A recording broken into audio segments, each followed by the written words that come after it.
Assalamualaikum, saya Iswandi MPDE, pengawas sekolah, jenjang TK, SD, dan SMP di lingkungan Dinas Pendidikan dan Kebudayaan Kota Padang Panjang.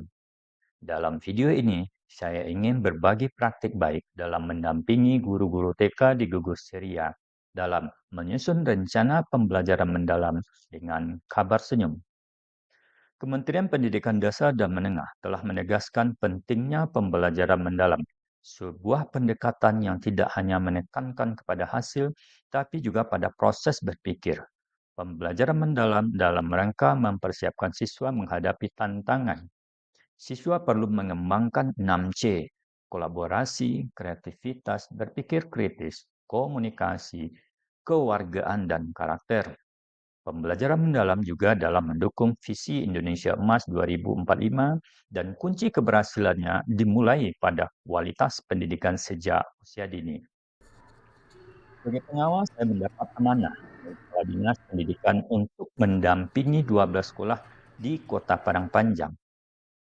TK Gugus Ceria menjadi fokus utama saya karena kunci keberhasilan pendidikan terletak pada kualitas pendidikan pada fase pondasi. 88% guru di TK Gugus Ceria memiliki pengalaman mengajar lebih dari 5 tahun. Namun pengalaman saja tidak cukup karena perubahan kurikulum itu menuntut cara berpikir baru.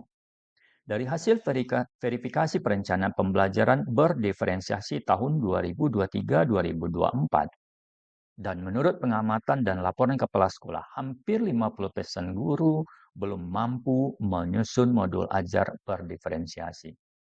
Guru masih kesulitan menyusun langkah pembelajaran pada diferensiasi konten, diferensiasi proses, diferensiasi produk. Kegiatan Kombel juga belum efektif untuk mengatasi masalah guru. Sebagai pengawas, saya juga sudah melakukan dengan mensosialisasikan, memberikan penjelasan konsep modul ajar berdiferensiasi, serta memberikan contoh modul ajar. Guru belum terbimbing untuk benar-benar mencoba secara mandiri berkelompok dan bereksperimen, kemudian merefleksikan hasilnya bersama. Masih belum mampu sebagian besar menyusun rencana pembelajaran berdiferensiasi yang tahun sebelumnya. Guru masih belum mampu. Tantangan terbesarnya bagaimana mengoptimalkan waktu guru, serta kenyamanan bagi guru dalam mengikuti kegiatan. Hampir semua guru masih terbebani rutinitas mengajar di pagi hari, dan di siang hari persiapan untuk mengajar di hari esok, sehingga sulit meluangkan waktu untuk belajar bersama. Di sisi lain, beberapa guru merasa belum percaya diri menggunakan istilah dan pendekatan baru dari kurikulum Merdeka.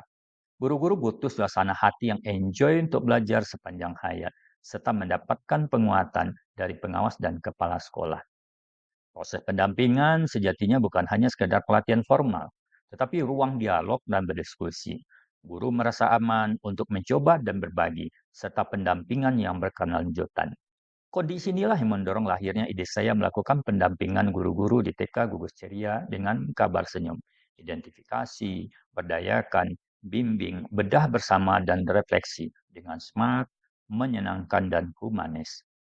Sebelum melakukan kegiatan, penulis menyusun rencana pendampingan akademik dengan meminta saran dan masukan dari teman sesama pengawas.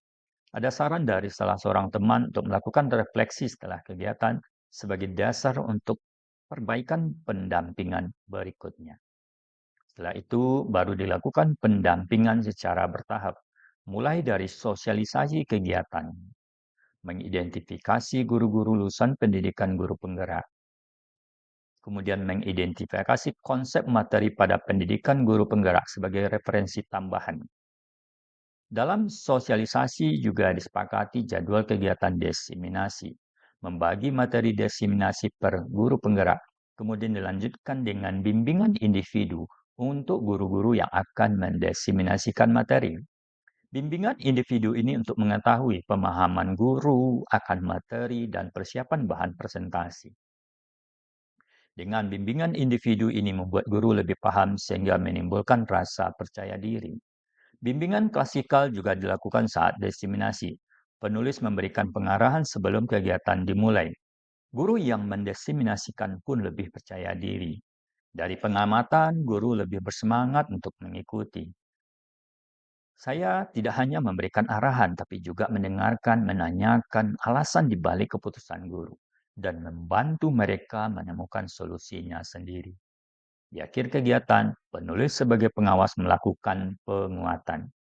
Proses berlangsung santai, bahkan kadang diselingi tawa, karena saya percaya guru yang bahagia lebih mudah berinovasi. Bimbingan klasikal juga dilakukan saat bedah rencana pembelajaran. Dalam bedah rencana pembelajaran, salah seorang mempresentasikan rencana pembelajaran yang sudah disusunnya. Kemudian, peserta lain memberikan masukan dan saran-sarannya. Di kegiatan ini, guru semakin memahami penyusunan rencana pembelajaran mendalam. Sama 8 dimensi, ya. Nah, ini kan ada yang rata-rata kita kalau ngeliatin bekerja dengan teman-teman agak sulit ya rasanya untuk memasukkannya ke dalam tujuannya kan ya yang ingin dicapai. Ternyata ketika kita sudah membaca, nah Bu Siska yang tadi ya, ternyata sepertinya bisa di sini dengan tujuan, kan gitu ya. Diketujuan dengan peserta ini menjunjung moral dan nilai-nilai spiritual.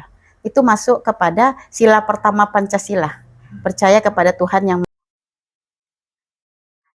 Kemudian setelah rangkaian kegiatan diakhiri dengan refleksi yang dilakukan oleh guru.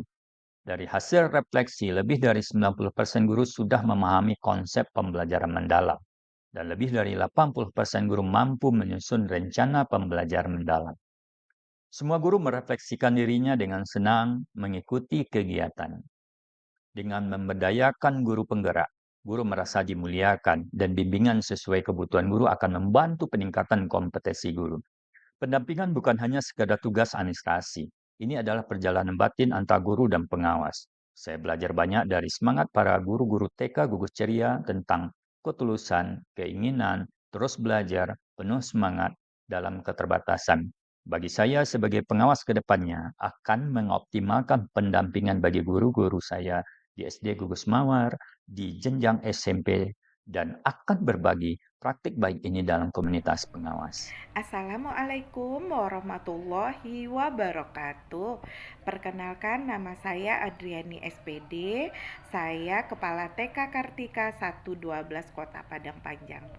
Terima kasih banyak kepada Bapak Iswandi yang sudah mendampingi guru-guru TK Kartika dalam penyusunan modul ajar pembelajaran mendalam.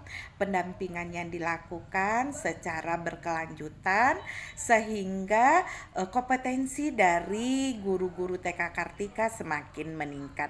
Kami tunggu kehadiran Bapak untuk pendampingan selanjutnya, implementasi pembelajaran mendalam di TK Kartika.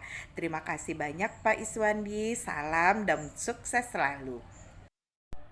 Bismillahirrahmanirrahim. Saya Raymond Borhano, pengawas sekolah jenjang TK, SD, SMP Kota Padang Panjang. Menurut saya, Pak Iswandi memiliki kemampuan yang kuat dalam mengidentifikasi tantangan di setiap sekolah dampingan dan memberikan solusi yang efektif. Pendampingannya tidak hanya berfokus pada administrasi saja, tapi juga pada proses dalam pengembangan kompetensi sehingga membantu tugas kepala sekolah maupun guru. Sukses selalu Pak Iswandi, selalu menginspirasi kami pengawas. Pak Iswandi is the best. Bismillahirrahmanirrahim. Saya Iswandi, MPDE. Terima kasih telah menyimak. Semoga praktik baik ini bisa menjadi inspirasi bagi kita semua untuk terus menghadirkan senyum dalam setiap langkah pendidikan anak bangsa. Wahai para guru, mulailah dari diri walaupun itu sederhana, tetapi bermakna bagi anak bangsa.